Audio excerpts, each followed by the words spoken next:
Hey everyone, welcome back to Crazy Gamer. Today I'm going to be guiding you through how to appear offline in Honor of Kings using your mobile device. To appear offline in Honor of Kings, open up the Honor of Kings application on your device and log into your account first.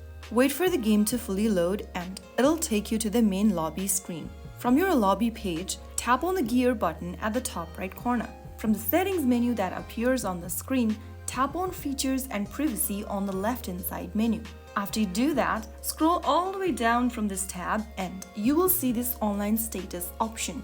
You will not be able to see Appear Offline option over there, but you can go ahead and tap on Do Not Disturb. This will set your online status as not to disturb you since you are occupied or you just don't want to stay online. So that's how you can easily switch to Do Not Disturb mode, which works as appearing offline or stating that you are busy in Honor of Kings. If this video helped, don't forget to drop a like and let me know in the comments what other Honor of Kings tutorial you'd like to see. Subscribe for more. Thanks for watching.